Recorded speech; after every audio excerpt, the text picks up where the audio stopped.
Hello everyone, and welcome back to the Mortgage Rundown. Today we're going to talk about what's happening with interest rates. If you've been following the market, you've likely noticed that interest rates have come down ever so slightly over the past few weeks. While it may seem like near certainty that the Federal Reserve is going to raise rates 2 more times this year, there are certain dynamics that are keeping long-term rates down. The spread between the 2-year and 10-year Treasury is continuing to shrink and is hovering right around 23 basis points.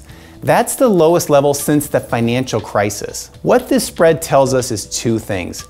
Number 1 is there is great demand for long-term treasuries. And 2, inflation is not a concern. Remember that investors don't just care about the level of interest rates, but the level of real rates. The easiest way to explain real rates is the following. The current 10-year is trading right around 2.85%.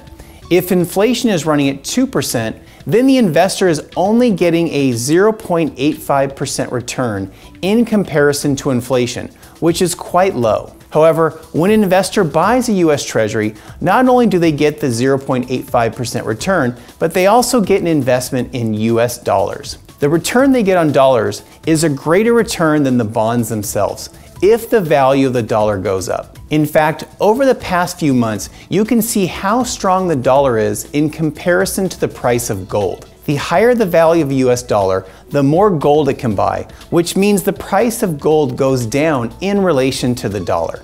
In summary, on one hand, we have strong demand for long-term treasuries, a strong dollar, and mild inflation. And on the other hand, we have a strong economy and a Federal Reserve that wants to keep raising rates. As the 2 of these paths come together, it's flattening the yield curve and may eventually intersect. The next Fed meeting is not until September 26th, so it's unlikely the yield curve will invert before then.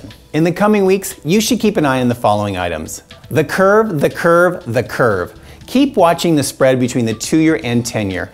How close can it get to inverting before the Fed moves or speaks? Also, some important inflation data comes out next week with PCE. If it's over 2.2% on an annualized basis, then we could see rates move up rather abruptly. Remember, higher inflation means investors need higher interest rates to get a return. If you like a recap of today's rundown, please visit our blog. Thanks for watching and have a great day.